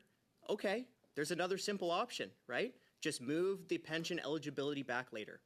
Well, here's the thing about the summer that came last week and said, oh, well, when we looked at it and decided we couldn't do it during the summer because that's impractical, Labor Day it would break summer holidays, yet it was no problem for the Liberals to call the last election right in the middle of the summer that went over Labor Day, and they had no problem when it was opportunistic for them. But now, when it comes to their pensions, they want to move it back the other way by a week, fully in support, obviously, by the NDP, because this bill is part of their coalition agreement. Go ahead. Yeah, Ms. Barron, on a point of order. Thank you. The member knows full well that the information that he is portraying right now is inaccurate and false. And so I'd ask through you, Mr. Chair, that the member please check his facts. He knows that there's an amendment put forward by the NDP. He knows that what he is saying is inaccurate. And so I ask that the member please speak truth in his words at this committee. Thank you. Okay, thank you, Ms. Barron. I will ask Mr. Duncan to take that under advisement. However, during your round of questioning, of course, there'll be time for you to add the clarity that you feel may be necessary in response to him. Mr. Duncan, I'm going to return the floor to you for about 3 minutes and 30 seconds. The truth is that the NDP and Liberals work behind the scenes in secret meetings. They were given access to PMO and PCO officials to draft this legislation. It is only after they've been caught out and called out for this being a pension protection program for NDP and Liberal MPs that suddenly they're outraged about it and that they're against it. They're only against it because millions of Canadians and taxpayers spoke out at how ridiculous and self-serving all of this was. I just want to Point narrow order, down. Mr. Speaker. Yeah, Ms. Barron on a point of order. I apologize, Mr. Speaker. I definitely don't want to be interrupting the member when there's false information that's coming forward. It is, of course, my responsibility to Canadians that I am calling it out. I'm wondering, Mr. Chair, if it's possible for a point of order for us to clarify if there's an amendment that was put forward to the clerk dated in June that speaks exactly to this item being removed. So, Ms. Barron, unfortunately, we would be entering into debate at that point. I see Ms. Romanado on the same point of order. Thank you very much, Mr. Speaker. And on that point of order, I do want to say that understanding Order 18 of Order and Decorum, page 12, the behavior using disrespectful language, using offensive words against a member remarks which question the member's integrity, honesty, or character are out of order. Okay, thank you, Ms. Romanado. I'm not sure I heard a breach of that particular portion of the standing order. However, I take the point that has been raised by Ms. Barron, and again, I will encourage all members to do their best to present facts as they are engaging in their remarks. So with that, we are going to return the floor to Mr. Duncan, who has about 3 minutes remaining. The NDP drafted this legislation with the Liberals, and only after it got tabled, only after they got caught, and the blowback was so severe that they finally go and say, well, we want to make some changes. It's problematic. Some bills are parts of the bill are problematic. It's problematic for them because they got caught. And I want to narrow down in here, as Conservatives, we oppose this bill every step of the way for exactly the reasons that we outlined. We're not here for our pensions. We're here for an election now, earlier, sooner rather than later. And we opposed this self-serving move that the Liberals and NDP voted for at second reading, and that's why we're here. I want to use your numbers just to clarify and make sure Canadians are clear on this. With the Liberals and NDP coming together with this bill, both of them voting for it to get it here to committee in the current form, based on the numbers you had said, would I be correct that if the election date was moved back a week, this would be about at least $42 million in a pension guarantee if Liberal and NDP MPs were defeated? Would that be accurate? It depends on, obviously, the results of the election, but it would be accurate to say that if you delay the election by 1 week, right, without moving the pension eligibility like we recommend, that this would cost taxpayers tens of millions of dollars in extra pensions for politicians, correct? And I have at least, $42 million for the dozens of Liberal and NDP MPs that would qualify, including a quarter of the NDP caucus, just for the record as well. So now we know, again, this is a key part of their coalition agreement. They've said as much in public that this was a core part of their coalition deal that they had amongst each other, and now we know why, because it's not about adding a couple of advance poll voting days. It's not about foreign interference and combating and closing loopholes, because we've heard from several witnesses as the bill that they proposed together, there still are many loopholes that exist and are not filled that way. So I think at the end of the day, when we go back to this, I think a key part of this is the NDP were complicit the entire time. From an appropriateness perspective, do you think that it's appropriate when we're changing elections laws or doing these types of pieces of legislation, particularly changing election rules and details, the date of the election, do you think it's appropriate for one party to be given access to the Prime Minister's office and Privy Council office briefings while the Bloc Québécois and Conservatives are shut out, not knowing anything about it? Well, I'm not going to weigh into the partisan situation. I'll just keep it very brief. But if the government wants to prove that this is about avoiding a religious holiday and not about more pensions for more politicians, either make the election earlier or make pension eligibility later. Okay, thank you, Mr. Duncan. Mr. Duguid, the floor is yours for 6 minutes. Well, thank you, Mr. Chair, and I want to thank all of our witnesses for their testimony today on this important topic. And my first question is to Mr. Bildel. Disinformation, voter suppression is a disease in some of our elections. Of course, we saw it in spades in Brexit, in the 2016 U.S. election, in 2020, and also we're seeing it in living color in the American election that will take place today. We've seen a little bit of it around the table today, Mr. Chair, and of course, as I raised at the last meeting, the Conservative Party was very involved in disinformation and election interference. I refer to the robocall scandal and other issues that the Conservative Party was involved in. So to Mr. Bildel, I've just read a book, The Lie Detectives by Sasha Issenberg. I really commend it to you if you haven't read it yet, but it talks about this this big challenge for democracy. Foreign actors, of course, are involved. You called for the introduction of clear and targeted laws. Is this something that can be handled by Election Canada? Do we need to give them more authority, more power? I believe in the book Lie Detectives, when you read it, there is one country at least that has set up a particular organization within the government structure to deal with this particular issue. Also, if you could provide a comment on the role of platforms, some of the platforms like Facebook, Twitter, and others, the responsibility that they have and how they might be regulated to prevent disinformation and voter suppression. Thank you. I have three comments in response to that question. The first is there is no doubt disinformation and misinformation is a huge challenge for our society, not just in Canada, but in other countries as well.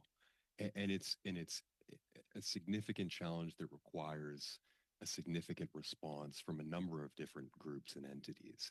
It really requires us to pull together to put in place the right policies and to execute those policies to protect election integrity. At the same time, I think it requires balance, because in order to protect our elections, we need not only election integrity, but also robust freedom of expression. In terms of what government organizations should be involved in that, and whether Elections Canada have the powers that they need to do what they need to do to promote election integrity, Elections Canada is a very sophisticated government organization. It has done a lot of work, a lot of strong work to ensure election integrity. And I think that it has significant levers to do the work that it needs to do, and we've seen that. On your question in terms of the role of platforms, there is no doubt that platforms play a central role in facilitating freedom of expression, both during elections and outside the election period. And I think we need to recognize that they too play an important role in our democracy and in getting information to individuals to be informed voters. And so I think, both government and social media platforms should work together, should do what they can do to enhance election integrity, and work together in that regard. Thank you for that. My next question is to Mr. Terrazzano. My understanding is you are a registered third party for elections. Is that correct? We do not register. Okay. I received many emails from you. You're pretty prolific in reaching out to elected officials, to the public, and certainly appreciate the role you play along with other organizations. I'm just wondering, and it's the issue of transparency in elections, in your communications. You believe that's an important principle in terms of communicating with publics and politicians? Well, I really appreciate your question. I'm not sure what that has to do specifically about the government delaying the bill to give more politicians a pension, but of course I believe that the government should be transparent with taxpayers. Right. So You were a donor-funded organization, is that correct? Again, I appreciate the question and happy to answer it. I will note that I do find it interesting that you're changing the subject away from the government delaying the election, which would give millions in pensions to dozens of politicians. I'm not sure how our organization fits in with that bill. The election law that we are discussing today has broad application, as you know. I'm just wondering. My understanding is that you do not publish your list of donors. Is that correct? And will you be publishing your list of donors so that we can know who funds your organization? Thank you again for your question about our donors. I will say that that is the third question that has nothing to do with the government delaying the bill or delaying the election to give millions in pensions to dozens of politicians. To directly answer your question, we will always respect the privacy of our donors, and I'm very proud to do so. And speaking of, hundreds of thousands of Canadians, I think they would just want to know what your answer is to why not just make the election earlier or push the pension eligibility later. Mr. Chair, I want to thank the witness for not answering my question. Thank you. Mr. Duguid, Madame Gill, à vous pour 6 minutes. Ms. Gill, this is your turn, 6 minutes. Thank you, Chair. I would like to thank all the witnesses present here in the committee as well. As I said earlier, we are all here to improve the electoral process and, of course, try to increase voter turnout and also transparency. I heard your opening remarks, Mr. Turner. No, the Bloc Québécois is against postponing or changing the elections date. In your opening remarks, you said that there are things underlying the decision, and what are those elements that you mentioned that are the reasons for the change of the election date? So thank you so much for your question. I apologize, my French is not so good. I do need to work on that. So I appreciate your question, and I'll give kudos to the Bloc and to the NDP and to the Conservatives. It's my understanding that all three parties are against delaying the election to give pensions to more politicians. So kudos to you. I would like to give kudos eventually to every MP on this committee, because I hope you will do the right thing and either make the election earlier or make the pension eligibility later. With respect to, I believe, motivations behind it, well, I think there is a perception among the public that they're delaying the election to give millions in pensions to politicians that don't deserve it. Now, I don't think that's the perception. I hope that all MPs on this committee will do the right thing, that we're able to give kudos to all MPs on this committee, and instead of giving millions in pensions to politicians who don't deserve it, that the committee comes forward with two very reasonable solutions to just make the election earlier or move the pension eligibility later. Est-ce à dire, si je vous comprends bien? If I understand you well, there's no other argument to support this decision to postpone the elections. Is that what you're saying? There are no other reasons, other reasonable reasons to explain that? So if the government allows the election to be delayed and end up with dozens of politicians who take a taxpayer-funded pension when they shouldn't have to, if the government lets that happen, then it will be about pensions, and that they will have proven that it's about pensions for politicians, because there's two simple solutions to avoid a religious holiday, right? And those two simple solutions are make the election earlier or make pension eligibility just a little bit later. Merci, c'était... Je m'excuse, moi aussi, je dois attendre. Thank you. I'm sorry, I also had to wait for the interpretation to end. That's why it's taking me time to move on to my next question. Now, that's exactly what I wanted to say. We talked about voter turnout, we talked about accessibility, but by postponing it to the 27th, it's not about avoiding Diwali. With all the opportunities voters will have to exercise their franchise, one additional day or one day less doesn't change anything. So I will not make any suppositions, but I think there are other reasons.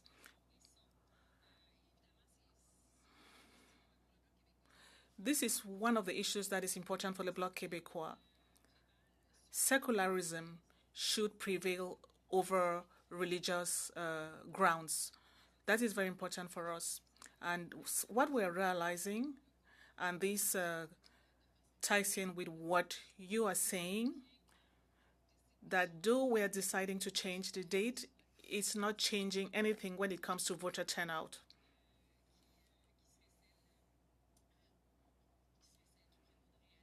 So there could be other reasons for the change.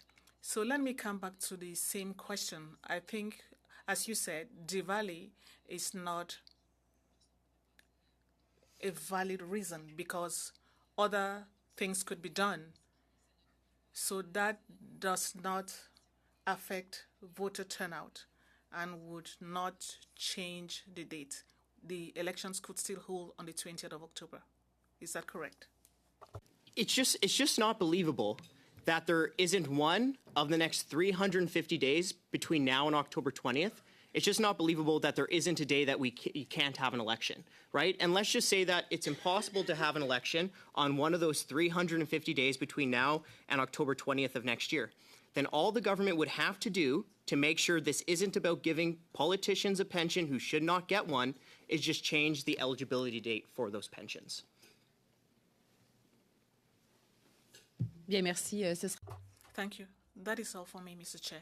Thank you, Ms. Gill. The floor is yours for 6 minutes. Thank you, Chair, and welcome to all the witnesses who are here today.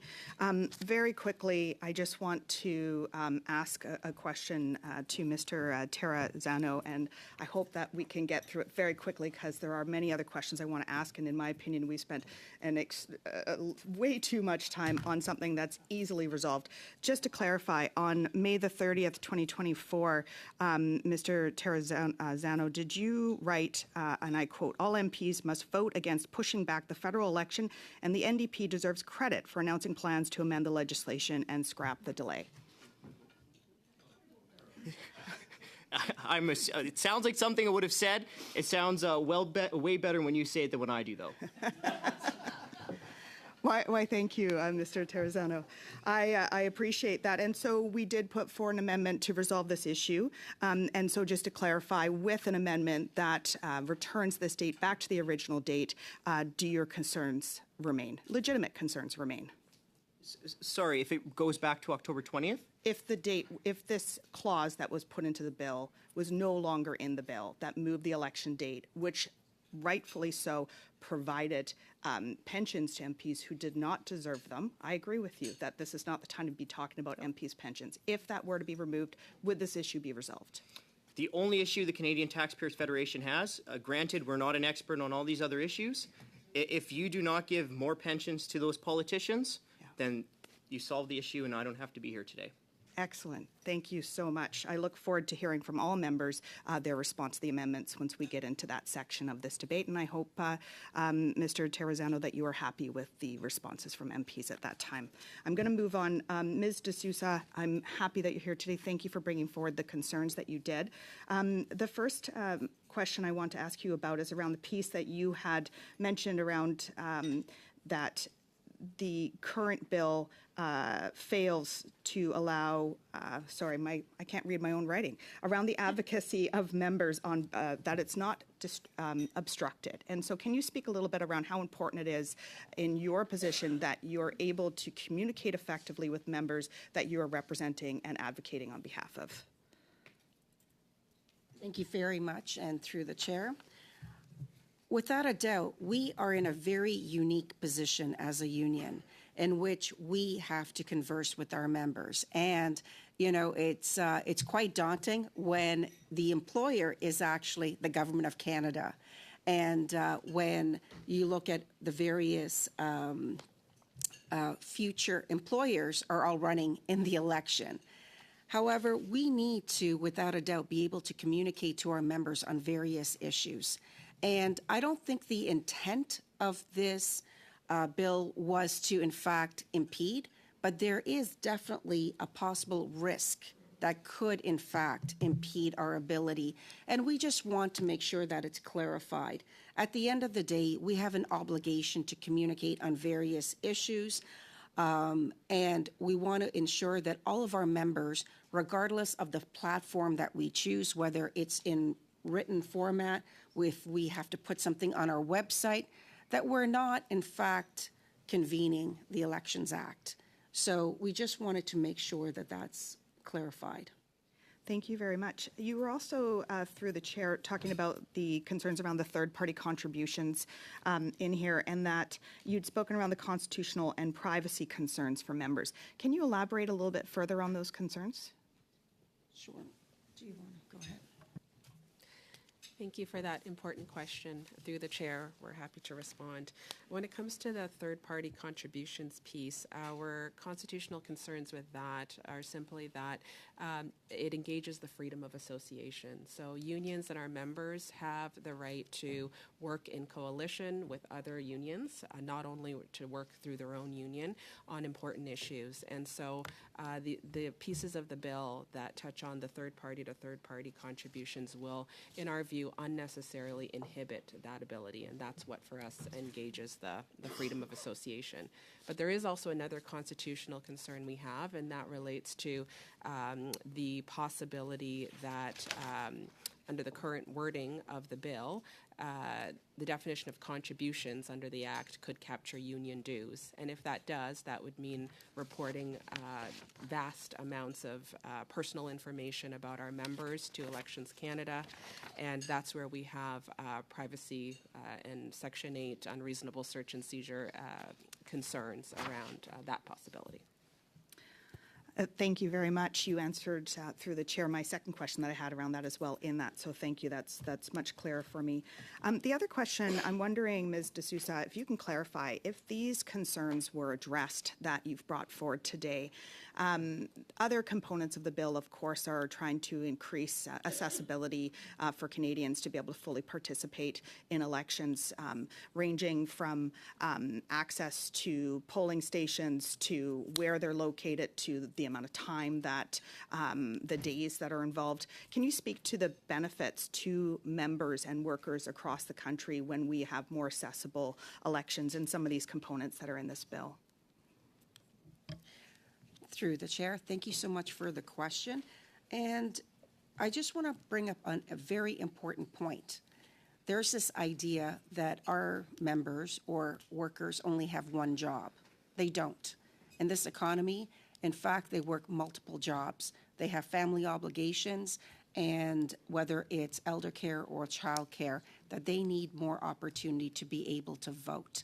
And that is what's really important if all the other pieces that we have presented is addressed.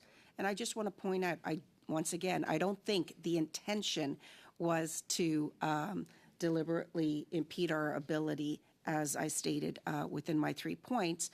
If this was just clarified, I think in fact it would be a benefit to all those who have voting rights, not just our members, but for everyone. I think it's important for democracy and engaging young workers at this point in time to be able to have their say in this election. Thank you very much. Monsieur Berthold, la parole à vous pour 5 minutes. Mr. Berthold, 5 minutes. Thank you very much, Chair. First of all, let's look at the history of this desire to postpone the election date by 1 week. Last week, from the very mouth of the representative of the Privy Council, Mr. Sutherland, that the Liberals and NDP secretly met and secretly prepared amendments to Bill C-65 that includes postponing by a week the elections date for 2025. That is something that we knew it was part of the agreement between the Liberals and the NDP. There's an iPolitics article dated the 20th of March, and I'll read it in English because unfortunately iPolitics is in English. Updating Election Act in keeping with NDP Pact. MP Daniel Blakely negotiated the bill for the NDP. He appeared alongside Leblanc for what he said would likely be his last media availability on Parliament Hill. So, c'est vraiment clair que tout ce qui est dans... So it's clear that everything contained in C-65 was negotiated between the Liberals and the NDP. Mr. Terrazano, from the Taxpayers Federation, there was a survey that you published in February talking about what Canadians think about this one-week postponement. Could you tell us more about the results of that survey? Yeah, thank you for the question. I believe you're referring to a Leger poll, right? A national Leger poll. And the poll shows that 63% of Canadians are against delaying the election to secure pensions for extra MPs. When you remove the undecideds, 80% of Canadians are against this. So it's not just the Canadian Taxpayers Federation that is against this. It's not just the Conservatives who've spoken out, the NDP who've spoken out, the Bloc who've spoken out. The vast majority of Canadians are against this, including people who vote for every party. Mais voilà, Monsieur Terrazano, c'est ça l'affaire. There you go, Mr. Terrazano. It's clear. The NDP started talking against the postponement by a week. When? In June, from what Ms. Barron just said, immediately after publication of the Leger survey, when they saw the reaction, the very negative reaction from Canadians. Mr. Berthold, there's a call to order. Unfortunately, Mr. Duncan, all points of order thank you, will be Mr. recognized Speaker. until I hear what they're about. Ms. Barron, go ahead. The floor is yours. Thank you, Mr. Chair. I was just going to ask for some clarification. My name is being directly quoted here, and I don't think the facts are actually straight on that, around when this came forward. I was in the House of Commons standing in May, as well as the timing of this amendment coming forward in June. So there are some facts that perhaps the member can review his information before making accusations. We're entering into debate. Should there be an issue with the ascribing of testimony, we'll make sure that we get that corrected for the record. I didn't hear, and I don't have those original documents in front of me, so I can't comment at the moment. Monsieur Berthold, je retourne la parole. OK, merci. Me neither, Mr. Chair. Unfortunately, I do not have all the information the NDP is talking about. All I know, let me start. You have the floor for 2 minutes, 30 seconds. Me neither. All I know is that the scenario is plausible. Mr. Terrazano, if the other opposition parties vote along with us for us to replace this government before the 27th of February, you will be saving another pension, that of the leader of the NDP, who will be getting to 6 years of service in February. So maybe we need to go fast and make more others. Monsieur Berthold, malheureusement, je dois te poser pour 1 minute. Ms. Barron, on a point of order. I apologize, Mr. Chair, for the interruption. I was just hoping that we could find some relevancy to the information that's being provided right now and how it actually relates to this bill. I don't feel it is relevant. Thank you. On this point of order. Thank you, Ms. Barron. I'm not hearing anything from Monsieur Berthold that is veering outside of the realm of relevance. But on this point of order. Monsieur Berthold, au même appel à règlement, allez-y. Oui. On the same point of order, go ahead. Thank you very much, Chair. I was simply responding to one of the questions, one of the assertions that were made by Mr. Terrazano, who said that every pension that could be avoided to be given in advance to an MP should not be given. So I was simply clarifying that there was an additional pension. So that's the point I was trying to make. Thank you, Mr. Berthold. I give you back the floor for 1 minute, 30 seconds. Thank you very much, Chair. Chair, maybe a question for Ms. De Souza. A while ago, I clearly stated that the NDP was strongly involved in the drafting of this bill, Bill C-65, and since we've been hearing witnesses, there are at least 2 union reps that have expressed great disappointment regarding C-65. Are you not disappointed? Because normally the NDP is supposed to represent the unions. It looks like they missed out on this with C-65. Through the chair, I thank Monsieur for the question. First of all, PSAC is nonpartisan. We believe in educating our members on all issues, and they then choose who they wish to vote for. So I just want to say that straight away. Secondly, our members have seen various governments be formed from various parties, and they have been loyal and they have worked hard under whatever government is formed. And so it's not up to me here at this point in time to comment on any singular party. What we're concerned is the formation of what entails this bill and how it's passed. Merci, Monsieur le Président. Je ne faisais... Thank you, Chair. I was simply raising the fact that usually the NDP is known for representing unions, and unfortunately this time around they may have missed the boat. Thank you. Thank you, Mr. Berthold. Pour 5 minutes. Ms. Romanado, you have the floor for 5 minutes. Mr. Chair, and through you, I'd like to thank the witnesses for being here. I just want to start first with Mr. Terrazzano. I just wanted you to know that on August 15, 2021, the Prime Minister called an election for September 20th, 2021, which was just shy of a month that anyone elected in 2015 that did not win their election would not be eligible. So this was not a fixed election date. If the Prime Minister wanted to allow for members of Parliament to get their pension, he could have called that election for a month later, and it would have happened. Just so you know, when the amendment is brought forward, when we are at clause by clause, I will be supporting keeping the election date on October 20th. So my question to you is, have you read the rest of the bill, and is there any comments that you have? My initial comment is when you vote to keep the election date where it is, and I hope everyone in the committee either votes to keep the election date where it is, or votes to have the election earlier, or votes to extend the pension eligibility later. If everyone does that, I'll give you, we'll put out a news release, and we'll I don't need a gold star. It. I'm asking you, do you have any questions, any feedback about the rest of the bill? It's 48 pages long. Do you have anything else to add to the bill? Our concern is the pensions and the cost of taxpayers. So my next question is to Mr. Bildfeld. You mentioned the question about false statements. I believe it was under Section 91, paragraph 1B. Could you elaborate a little bit more on that? It was something very interesting that you were mentioning about false statements made about either candidates or members. Can you elaborate a little more on that? I would like to dig down into that one. Certainly. So Section 91, 1B of the Canada Elections Act, as it currently exists, prohibits certain types of false or misleading statements.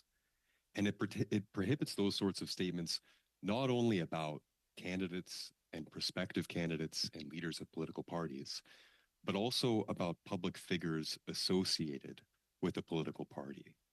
And one of the issues that I was raising is simply, who does that encompass? What sorts of individuals might fall within that final category of public figures associated with a political party? And the issue I simply wanted to raise for your attention is there can be a chilling effect with these laws. In the context of elections, political speech is regarded as sitting at the apex of freedom of expression under Section 2B of the Charter. And to the extent that some of our laws may chill the expression of political information and views, I think that's a problem. And so I think the key for you as policymakers is to ensure that these laws are clear, they're understandable, they can be known in advance, and we know what's onside and what's offside. I think that's critical. So on that note, outside of Bill C-65, we've been seeing in the House, we have something called parliamentary privilege, which allows a member of Parliament to speak freely in the House and not be persecuted for what they say in the House. And we've seen, and you mentioned in your opening statements, Mr. Carney, and we've seen in the House statements made about Mr. Carney, who is not an elected official, questioning his integrity and so on and so forth. Now, because that is happening inside the House of Commons, there is something called the parliamentary privilege that protects members from being able to say such things. But what do you think about the impact then on regular Canadians who are considering running for office and seeing such things happening in the chamber that maybe would make them contemplate whether or not they would want to run for office because they're seeing such things, and they would not actually fall under C-65, under Section 91(1)B about false statements being made. Is that accurate? What is to prevent a politician from standing in the House and attacking an adversary candidate that's running against them? That question engages the concept, as you mentioned, of parliamentary privilege. Parliamentary privilege, of course, is the privilege that generally protects anything that is said in the context of parliamentary debate from being actionable in law. So, for example, parliamentarians typically can't bring defamation claims against other parliamentarians based on what is said in the House. I think that your concern is whether that privilege may in some ways deter individuals from running for office. I'm not able to speak to whether, in fact, there is a concern amongst potential prospective candidates that what is said in the House of Commons may deter them from running. But the simple point that I wish to make is we're principally concerned with what's happening outside of the House. We're concerned with what's happening in the ordinary, hurly-burly kind of debates that happen, at dinner tables and on social media across Canada. And in those contexts, I think it's important that Canadians be able to express themselves without fear that they may be prosecuted for statements that may or may not fall offside this particular provision. I think it's crucial to have clarity. Thank you so much. Thank you, Ms. Romanato. Madame Gill, 2 minutes 30 seconds. Merci, Monsieur le Président. Thank you, Chair. I have a question for Mr. Bill Feld. You talked about electoral integrity. In a macro manner, I would like to refer you to an article or section that is in the law, 243(0)(1) and 2. Let me paraphrase. A person that needs assistance could receive assistance in a booth by a friend, spouse, or someone else who helps them to vote. And the person must, first of all, take an oath, take a solemn declaration promising not to disclose the vote and should not exercise any influence on the person who wants to vote. But in C-65, 243(1) and 2 are being replaced, and they simply talk about an individual or person, not a person of trust, not a trusted person, and subparagraph 2 has been deleted. No need for a solemn declaration. So I would like to know what you think about this change. What do you think? Does this not undermine the credibility and validity of the integrity of the vote? Thank you. Merci pour la question. Thank you for the question. The basic provision that currently exists, as you pointed out, is 243 of the Canada Elections Act. And as you point out, there a requirement to complete a declaration. That's 243(1)A. I think that the intention behind that declaration is simply to enhance the integrity of the process and to ensure that that process is fair and not concerning.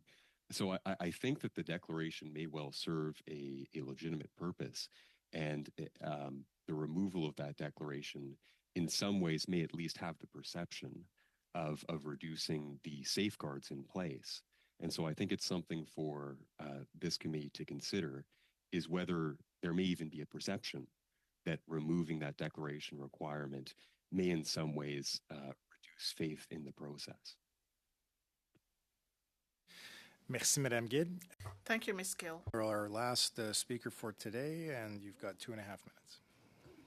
Thank you. My last question is going to be to Ms. D'Souza. Ms. D'Souza, we know that unions function on the direction of their membership, which is very different than larger corporations and individuals, for example. And there was a point made, I believe you made it as well, but also previously by the CLC, around the fact that the Elections Act currently has strong constraints on foreign union involvement in elections. And I'm wondering if you could speak a little bit more around that piece and to be able to have us have a better understanding of how that works specific to unions. Go ahead, Sasha. Well, currently, under the Act, third parties are prohibited from using foreign funds. And so we would agree with the CLC that the existing mechanisms under the Act to prevent foreign interference when it comes to third parties' work and third parties' contributions are adequate. And we believe that a simple clarification here to the current wording of the bill that would allow third parties to receive contributions from other third parties so long as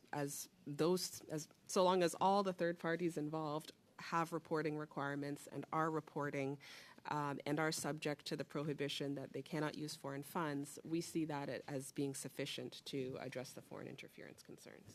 Thank you very much, Ms. Garash. The final question I just want to put out there to Ms. D'Souza, are there any final thoughts that you want to share with us around what we should be focusing on when we look at the amendments? Any final piece of information that you think all members should be aware of? I would just like to reiterate our main concerns. Once again, I just want to say I think having democracy in Canada is very important, ensuring that democracy is not influenced by outside sources, quote unquote. That's a wonderful thing. We just want to see clarification on those 3 items that we have presented. I think that it's important to ensure that we, coming forward, make sure that, 10 years down the road, 20 years down the road, that the intent of this bill is not misinterpreted. So I want to thank the committee for their deliberation and their hard work. I know it hasn't been easy, but we look forward to the next step in this phase. Chair, just my apologies. I want to acknowledge that I referred to Ms. Hart as Ms. Garash, so I want to correct the record on that. But with that, thank you for your responses. Okay, thank you very much, Ms. Barron. Colleagues, that brings us to the end of today's meeting. Reminder that Minister LeBlanc will be joining us on Thursday to further engage in our conversation about Bill C-65 as well as his mandate. Thank you very much to witnesses who made themselves available today. And with that, colleagues, the meeting is adjourned.